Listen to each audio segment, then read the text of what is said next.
여러분 안녕하십니까? 뉴스 더 개벽입니다. 세계 곳곳에서 발생한 개벽 뉴스 전해드립니다. 게임 스타크래프트가 다시금 젊은 세대의 놀이터로 부활하고 있습니다. 1998년 출시 이후 20년 넘게 사랑받아온 이 전설적인 게임은 이제 새로운 해석과 함께 더욱 깊이 있는 분석의 장으로 들어서고 있습니다.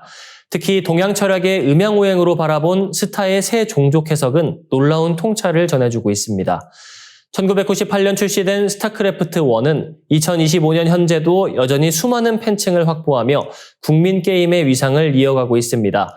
특히 한국에서는 국민 민속놀이라는 별칭까지 붙을 정도로 오랜 시간 PC방과 온라인에서 사랑받아왔습니다. 리마스터 버전의 출시 이후 복귀 유저와 신규 게이머들이 대거 유입되며 스타 유튜버들을 중심으로 제2의 전성기를 누리고 있습니다. 그 중심에는 유튜버들과 각종 콘텐츠 제작자들이 있습니다. 이들은 실시간 하이라이트, 유즈맵 소개, AI 대전 등 다양한 콘텐츠를 통해 수십만에서 수백만 뷰를 기록하며 새로운 e스포츠 문화를 이끌고 있습니다. 최근엔 동양 철학자들이 스타크래프트의 새 종족을 음양오행 이론으로 해석한 분석이 주목받고 있습니다. 인간 종족인 테라는 목과 화, 괴물 종족인 저그는 화와 토, 외계 종족인 프로토스는 금과 수로 규정되며 스타크래프트는 새 종족이 싸우는 삼국지로 재해석됩니다.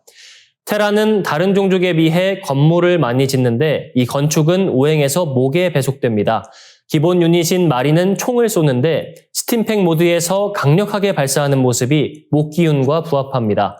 보병 중에서 특히 파이어벳은 화염 방사기를 사용하는데 이 역시 목생화하는 원리입니다.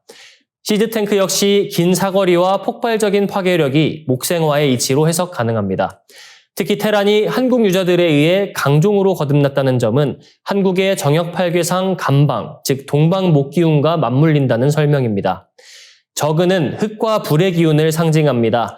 땅벌레 같은 유닛 구성과 빠른 병력 생성은 토의 무성함을 보여주며 붉은색 공중 유닛의 등장은 화의 상승 기운과 연결됩니다. 크립을 통해 흙을 넓혀가는 저그의 특성도 토의 본질과 일맥상통합니다. 그리고 프로토스는 금과 수의 기운을 지닌 외계 종족으로 해석됩니다. 기본 디자인이 금 기운을 상징하듯 흰색이 바탕이고 수의 푸른색 물 기운처럼 워프를 통한 공간 이동, 하이템플러의 푸른 번개 공격 등이 있으며 강철 갑옷을 입은 질럿 등은 모두 금과 수의 상징입니다. 동양 철학자들은 이처럼 음양오행적 조화와 삼국지적 구도가 스타크래프트의 인기 비결 중 하나라고 분석합니다. 오랜 시간이 흘러도 여전히 균형과 전략을 통한 승부가 중심이 되는 게임이라는 점에서 스타크래프트는 단순한 레트로 게임을 넘어 문화와 철학이 녹아든 현대판 디지털 놀이로 자리매김하고 있습니다.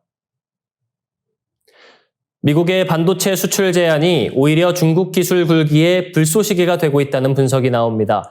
중국의 대표 ICT 기업 화웨이가 인공지능 반도체 전 공정을 아우르는 대규모 수직 계열화를 본격 추진하고 있기 때문인데요. 중국 화웨이가 광둥성 선전시 관람 지역에 구축 중인 대규모 반도체 시설이 위성 사진을 통해 확인됐습니다. 미국 파이낸셜 타임스는 지난 5월 4일 보도를 통해 2022년과 올해 4월 사이에 촬영된 위성 사진을 비교 분석한 결과 화웨이가 이 지역에서 세계의 첨단 반도체 공장 건설을 주도하고 있다고 전했습니다. 이 중 한 곳은 화웨이가 직접 운영 중이며 나머지 두 곳은 각각 반도체 장비 업체 시캐리어 그리고 메모리칩 제조업체 스웨이슈어가 운영하는 것으로 나타났습니다. 비록 화웨이는 이들과의 직접적인 연계를 부인했지만 실상은 투자 유치와 기술 인력 공유를 통해 협력 중이라는 분석이 나왔습니다. 시캐리어는 리소그래피 장비를 개발하는 기업으로 이는 첨단 반도체 제조의 핵심입니다. 현재 해당 장비는 네덜란드의 ASML이 독점 공급하고 있지만 미국의 수출 규제로 중국은 구매할 수 없는 상황입니다. 이에 따라 화웨이는 자국 내에서 장비 개발에 나서며 기술 자립에 속도를 내고 있는 것입니다. 스웨이슈어는 디램 전문 업체로 현재 고대역폭 메모리 적층 패키징 기술을 연구 중입니다. 이 역시 엔비디아나 SK 하이닉스 같은 글로벌 기업들과 경쟁 가능한 독자 AI 반도체 생태계를 구축하겠다는 전략으로 풀이됩니다. 실제 화웨이는 AI 칩 설계부터 제조, 패키징까지 전 공정을 아우르는 수직 계열화 시스템을 추진 중입니다. 미국 세미 애널리시스의 창립자 딜런 파텔은 화웨이는 AI 공급망의 모든 요소를 중국 내에서 자급하려는 전례 없는 노력을 하고 있다고 평가했습니다.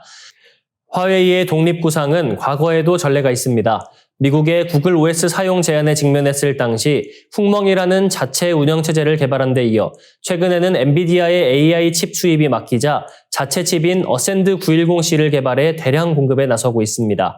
미국 월스트리트 저널은 이보다 더 강력한 어센드 910D도 개발 중이라고 전했습니다. 이 같은 움직임에 미국 반도체 업계는 긴장하고 있습니다. 엔비디아 CEO 젠슨 황은 지난달 미국 워싱턴에서 열린 기술 포럼에서 중국은 AI 칩 분야에서 미국 바로 뒤를 따라오고 있으며 화웨이는 세계에서 가장 강력한 기술 기업 중 하나라고 언급했습니다. 미국의 압박이 도리어 중국 기술 굴기의 촉매가 되고 있습니다.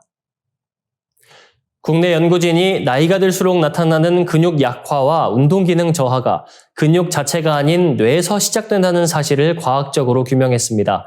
이번 연구는 근감소증의 원인을 뇌 신경계에서 찾고 이를 통한 항노화 치료 전략으로 이어질 수 있다는 점에서 주목받고 있습니다.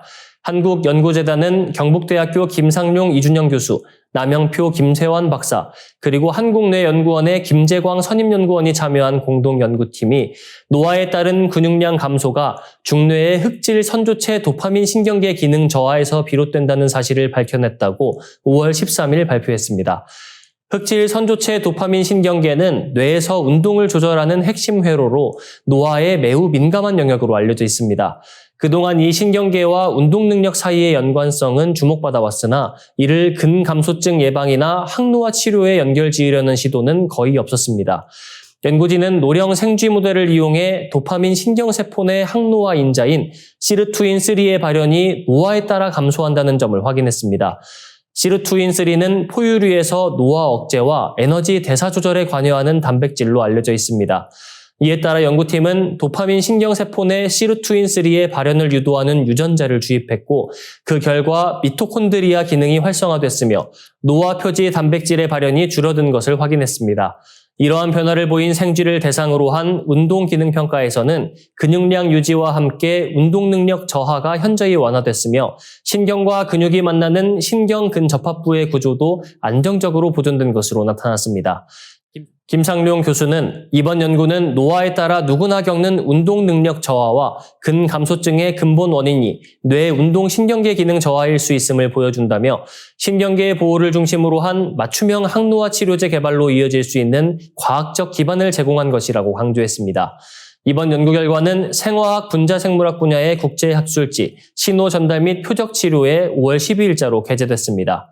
이 연구를 거꾸로 생각해보면 뇌가 젊고 강한 의지와 같은 동기부여 기능이 활성화된다면 근육 건강에도 긍정적인 영향을 줄 수 있다고 생각할 수 있습니다.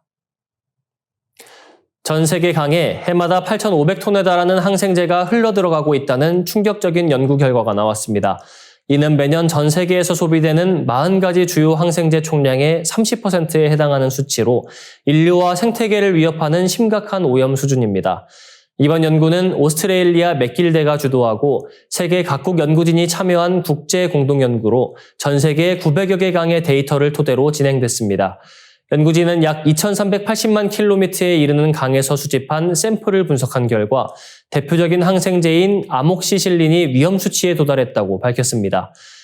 연구에 따르면 항생제 오염은 병원, 가정 등에서 사용 후 배출된 약물이 폐수 처리 시설을 거치면서 걸러지지 않고 강으로 그대로 흘러들어가는 데서 비롯됩니다.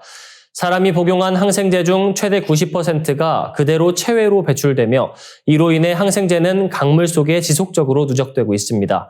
특히 인도, 중국, 파키스탄 등 동남아시아 지역에서 항생제 농도가 높은 강이 집중적으로 발견됐으며 해당 지역 강의 47%가 전 세계에서 가장 오염이 심한 상위권에 포함됐습니다.